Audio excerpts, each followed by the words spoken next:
Assalamualaikum warahmatullahi taala wabarakatuh. Anakku sekalian, kita sampai pada subtema 2, yaitu tema 2 subtema 2, bekerja sama mencapai tujuan, yaitu kalimat efektif.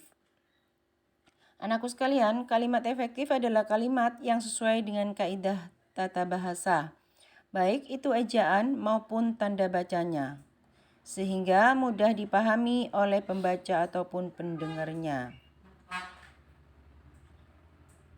Suatu kalimat dapat dikatakan sebagai kalimat efektif apabila sesuai dengan pedoman umum ejaan bahasa Indonesia atau yang disebut dengan PUEBI.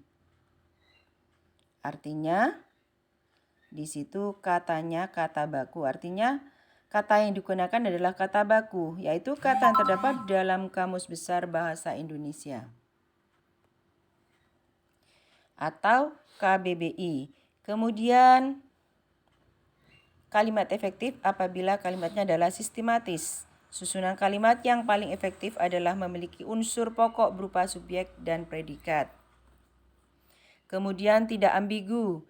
Kalimat yang efektif adalah kalimat yang tidak menimbulkan penafsiran ganda. Anakku sekalian, kita sudah biasa dalam membuat sebuah kalimat. Namun kadangkala kalimat itu tidak efektif. Lalu bagaimana cara kita membuat kalimat agar menjadi kalimat efektif? Nah, di sini ada ciri-cirinya. Untuk membuat kalimat efektif, memiliki unsur-unsur kalimat minimal subjek dan predikat. Apa itu subjek? Subjek adalah pelaku yang melakukan perbuatan atau kegiatan. Sedangkan predikat yaitu kegiatan yang sedang dilakukan oleh subjek. Jadi kegiatan yang dilakukan oleh orang tersebut. Contohnya, Andi sedang bermain.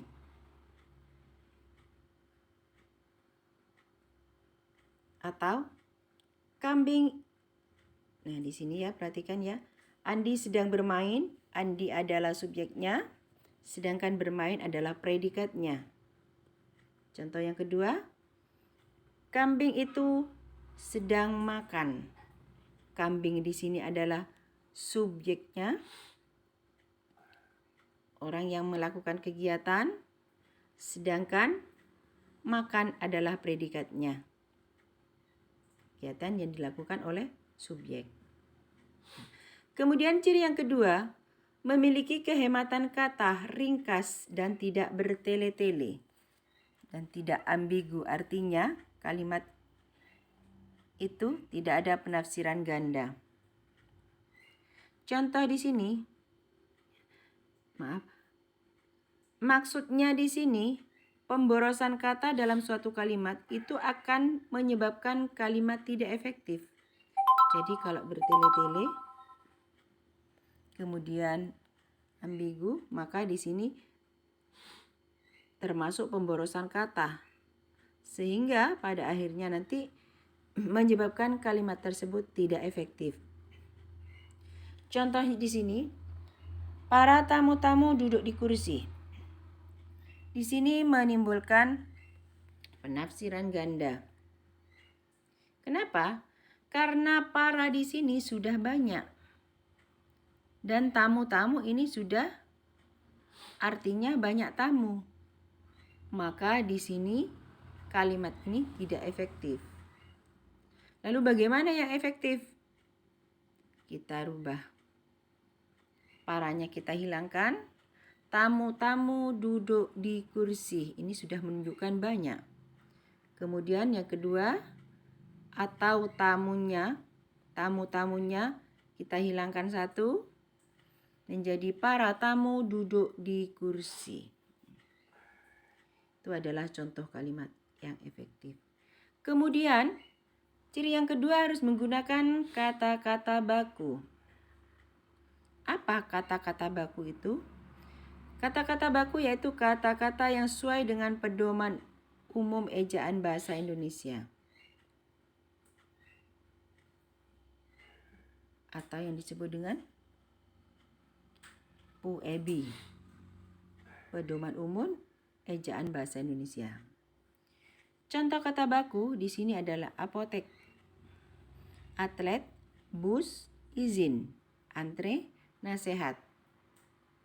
Nah, biasanya kita karena sudah terbiasa tidak menggunakan kata baku. Kebiasaan yang kita sering. Nih, di sini ada kata baku. Yang kata bakunya apotik kemudian dirubah menjadi kata apotik. Ini kata tidak baku. Atlet dirubah menjadi atlet. Atletnya tidak baku. Kemudian kata baku bus itu dirubah menjadi kata tidak baku menjadi bis.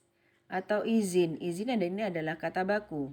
Kemudian karena kita terbiasa yaitu menyebutnya dengan izin. Izin ini tidak baku. Antre ini kata baku. Kemudian antri itu kata tidak baku. Nasihat menjadi kata tidak baku menjadi nasihat. Nah, ini jadi ciri-cirinya ada 3, menggunakan kata baku, kemudian katanya tidak bertele-tele, dan kemudian ciri yang pertama yaitu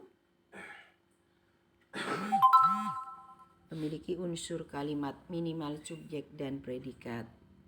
Di sini adalah ciri-ciri kalimat efektif. Mudah-mudahan anakku bisa memahami. Assalamualaikum warahmatullahi wabarakatuh.